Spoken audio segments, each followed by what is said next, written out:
Assalamualaikum warahmatullahi wabarakatuh. Kembali lagi bersama saya Nurul Hamidi, di mana pada video kali ini saya akan menjelaskan tentang software project management dengan menggunakan metode Kanban.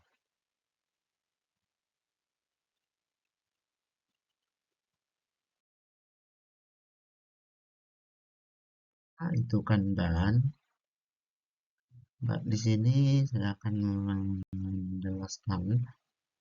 eh, Mungkin kalian bertanya-tanya apa itu Kanban. Hmm, Apa itu Kanban? Sebelum saya menjelaskan, saya akan membuat sebuah bayangan terlebih dahulu eh, biar kalian eh, paham sedikit tentang gambaran apa itu Kanban. Nah, coba bayangkan Anda memulai proyek baru. Anda memerlukan cara mudah untuk membuat visualisasi pekerjaan agar Anda terus mendapat pembaruan tentang siapa yang mengerjakan apa, sampai pada tahap pekerjaannya dan kapan semua harus selesai. Anda dapat menulis semua dokumen proyek, spreadsheet, email, dan pesan untuk menyatukan info tersebut. Atau Anda dapat menampilkan semua di suatu tempat dengan papan Kanban. Nah, jika pernah mencoba manajemen proyek atau mulai mencari cara memvisualisasikan pekerjaan, Anda mungkin pernah mendengar tentang Kanban. Kanban adalah salah satu bentuk manajemen proyek visual, dan papan ini sangat populer di kalangan tim pengembangan produk, teknis, dan perangkat lunak. Meskipun dapat digunakan oleh smart team, artikel ini mencakup semua yang Anda perlu ketahui tentang papan Kanban, cara kerjanya, dan cara terbaik menggunakan papan Kanban untuk mengelola pekerjaan tim. Jadi, Kanban itu semacam sebuah papan untuk memvisualisasikan alur pekerjaan kita.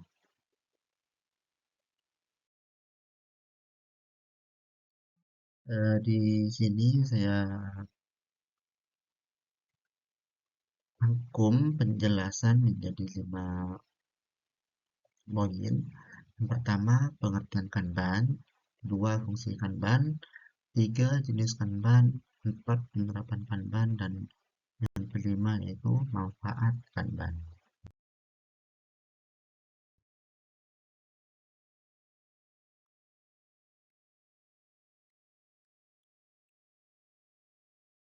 Kanban adalah salah satu metode yang terdapat di dalam proyek manajemen.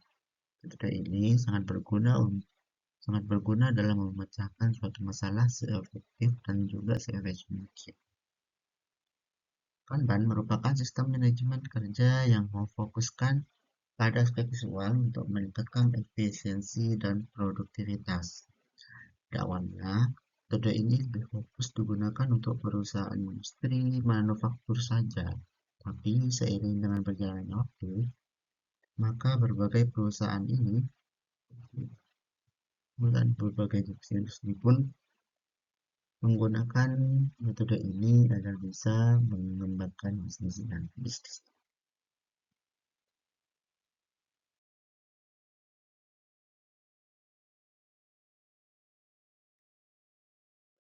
Kerangka kerja Kanban diterapkan melalui Kanban,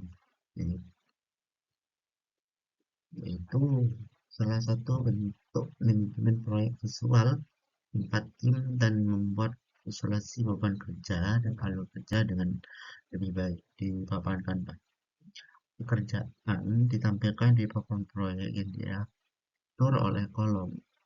Umumnya, setiap kolom mewakili tahap pekerjaan.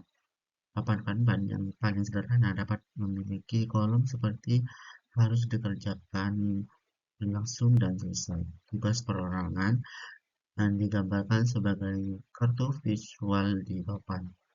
Berpindah dari satu kolom ke kolom lainnya hingga tugas selesai.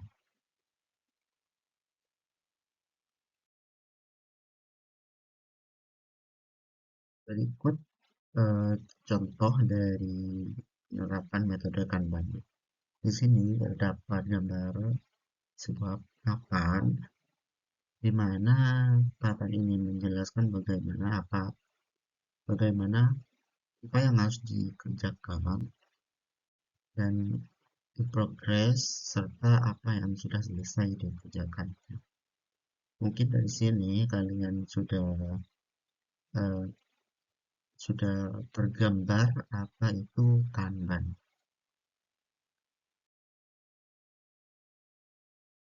Kita lanjut yang kedua tentang fungsi Kanban.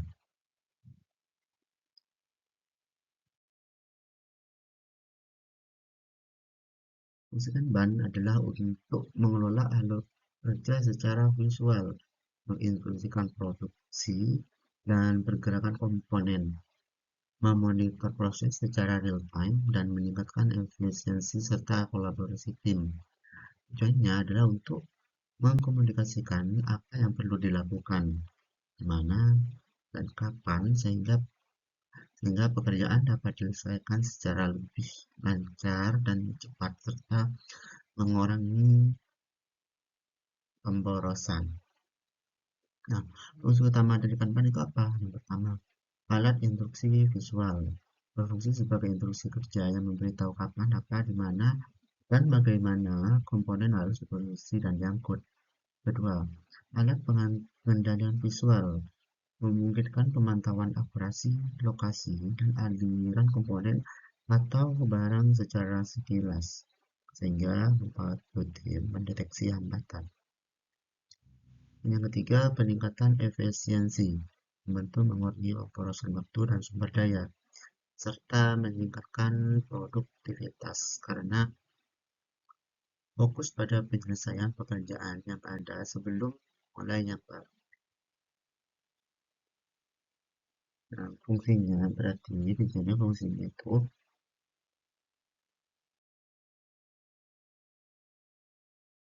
lanjut dulu ke nomor 4.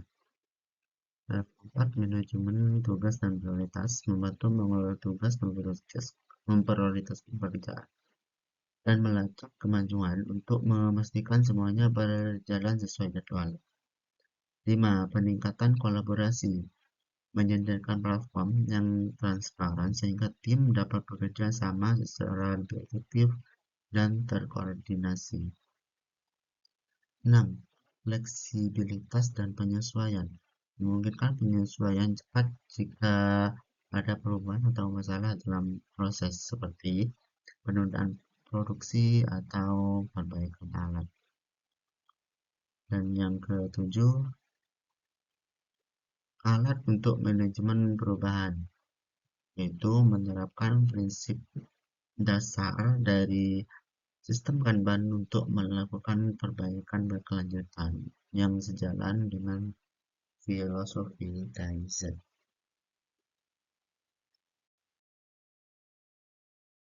Jadi, jika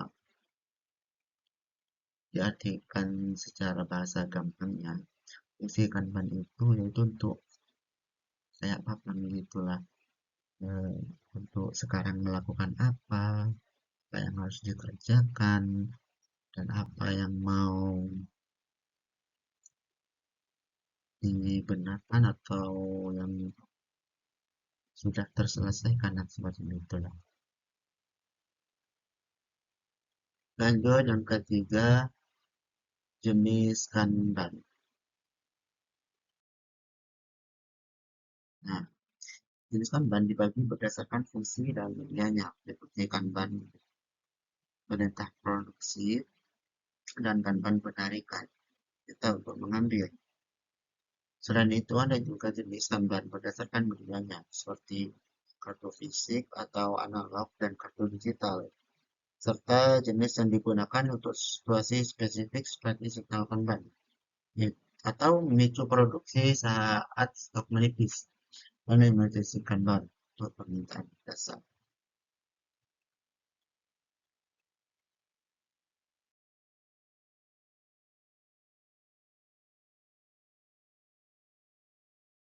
Penerapan Kanban, bagaimana metode Kanban itu diterapkan ya.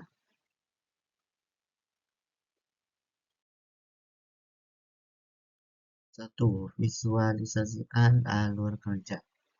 Hal pertama yang patut Anda lakukan adalah memvisualisasikan seluruh pekerjaan beserta alurnya dari setiap operasional. Hal ini ditunjukkan untuk mempermudah setiap orang memahami dan mengkomunikasikan proses kerja yang dijalankan dalam sebuah proyek. Dalam hal ini, Anda perlu membuat sebuah Kanban board untuk mempresentasikan tampilan ini proyek terkait, baik berupa papan fisik maupun digital. Pada papan tersebut, klasifikasikan tahapan alur kerja ke dalam sejumlah kolom dengan kategori masing-masing. Misalnya, kategori to do, apa yang harus dikerjakan. Itu kolom untuk daftar tugas yang perlu dilakukan guna meraih tujuan utama proyek.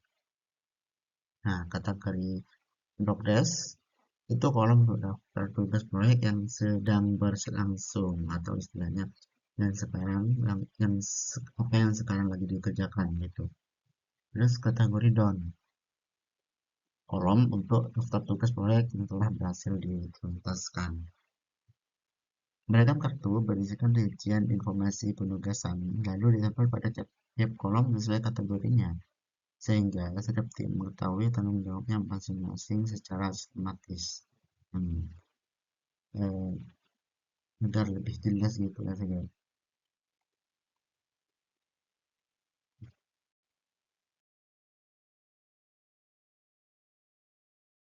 Dua, membatasi pekerjaan. Setelah membuat Kanban board, pastikan pendistribusian tugas tidak berlebihan pada tiap tahapannya. Batasan pekerjaan ditunjukkan agar tim bisa berfokus untuk menuntaskan tugas yang ada sebelum memulai tugas baru lainnya. Ini juga mendorong tim menghasilkan kinerja secara optimal. Nah, sebelumnya kita membuat apa tadi? Nah, yang kedua, membatasi pekerjaan. Lalu, penerapan yang ketiga, evaluasi dan kelola alur pekerjaan. Satu hal yang sangat penting dalam menjalankan metode Kanban adalah memperhatikan alur kerja agar tetap berjalan efisien. Pastikan Anda melakukan evaluasi pada proses tersebut dan mengidentifikasi masalah yang ada. Anda juga bisa menggunakan metrik untuk mengukur atau meninjau hal-hal yang perlu ditingkatkan dalam proses tersebut.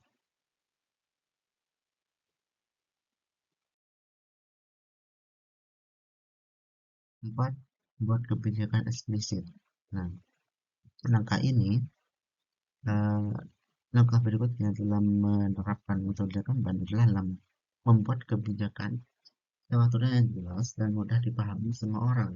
Pastikan setiap tim yang terlibat mampu memahami informasi dalam operasionalisasi proyek tersebut agar dapat mencapai tujuan akhir yang diinginkan. Nah, harus jelas. Kelima, mengeluarkan umpan balik dan perbaikan berkelanjutan. Hal terakhir yang tak boleh dilakukan saat menerapkan adalah melakukan perbaikan berkelanjutan atau continuous improvement. Hal ini mencakup evaluasi, analisis, serta peningkatan kerja. Anda bisa meminta tiap tim yang terlibat untuk memberikan umpan balik secara rutin sebagai bentuk laporan pekerjaan, sampaikan maupun penyesuaian persepsi. Jadi di sini juga bisa untuk melakukan umpan balik ya untuk laporan pekerjaan tim atau soal perbaikan dan lain sebagainya.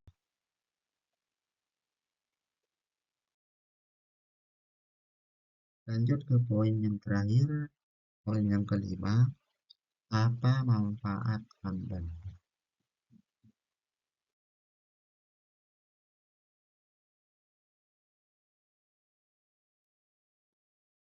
Yang pertama, makanya visualisasi. Salah satu keunggulan utama Kanban adalah pendekatan visualnya. Tim dapat dengan mudah melacak kemajuan tugas menggunakan papan Kanban. Biasanya dibagi menjadi beberapa kolom. Pertama, yang harus dilakukan atau to do, sedang berlangsung, progress, dan selesai atau done. Letak ini memungkinkan identifikasi hambatan dengan cepat, pemantauan kemajuan, dan memastikan tidak ada tugas yang terlewat. Kedua, peningkatan produktivitas. Kanban menekankan pentingnya membatasi pekerjaan yang sedang berjalan, work in progress. Nah, tujuan WIP ini adalah agar Anda menyelesaikan tugas sepenuhnya sebelum memulai tugas baru, biar alur kerjanya itu jelas.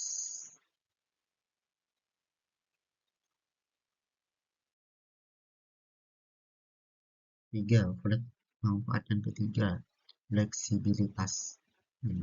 Keunikan Kanban dibandingkan sistem manajemen proyek lain yang lebih kaku adalah fleksibilitasnya.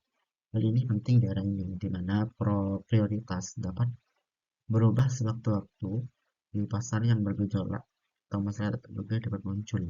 Pendekatan aliran berkelanjutan Kanban berbeda dengan siklus sprint tetap, membuatnya lebih mudah untuk memperkenalkan tugas baru tanpa mengganggu pekerjaan yang sedang berlangsung. 4. Manfaat yang keempat, peningkatan kolaborasi. Dalam tim, Kanban unggul dalam kolaborasi dan komunikasi yang lebih baik. Dengan adanya papan Kanban visual bersama untuk proyek tersebut, semua orang memiliki pemahaman yang sama. Melihat siapa yang mengerjakan apa, membantu mengkoordinasikan upaya dan menghindari duplikasi pekerjaan. Transparansi ini juga mendorong akuntabilitas dan rasa tanggung jawab. Jadi, manfaatnya juga bisa meningkatkan kolaborasi tertim.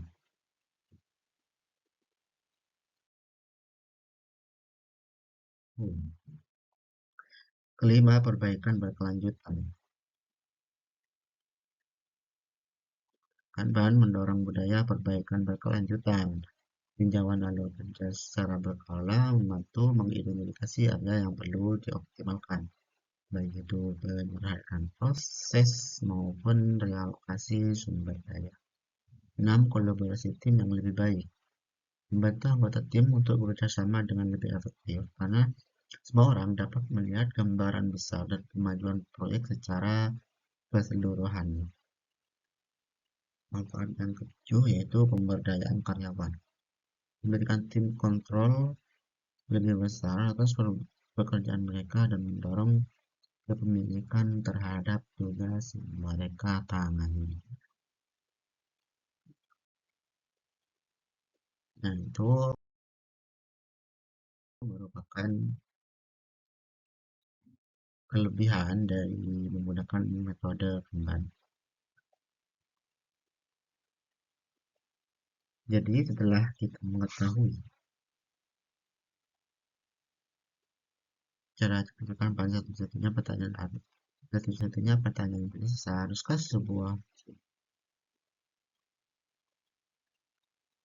sebuah pekerjaan tim menggunakan Kanban? Tidak ada jawaban yang benar atau salah, tetapi berikut beberapa kelebihan dan kekurangan yang memungkinkan dialami tim dalam menggunakan kerangka kerja.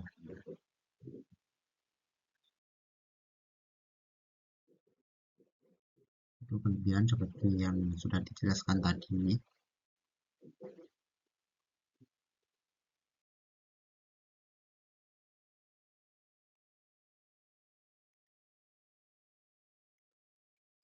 Untuk kekurangannya, kurang umum untuk tim jenis seperti Scrum, Agile, dan metodologi Lean. Metodologi Lean lainnya. Kanban tidak begitu dikenal tim non-teknis. Terus terlalu banyak pekerjaan yang berlangsung dapat dengan cepat membuat Anda kewalahan. Ini kekurangannya juga. Karena setiap kartu tugas memakan begitu banyak ruang visual. Papan pendapat dengan cepat menjadi berantakan dan kelebihan jika Anda memiliki terlalu banyak pekerjaan yang berlangsung sekaligus. Oh, kekurangannya.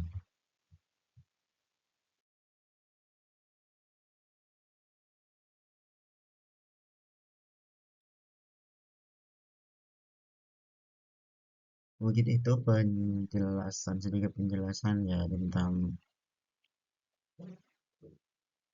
apa, tentang sistem project management menggunakan metode Kanban. Mungkin dari kalian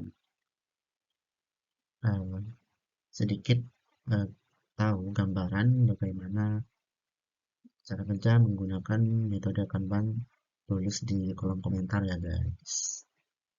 Kita sharing-sharing di kolom komentar juga.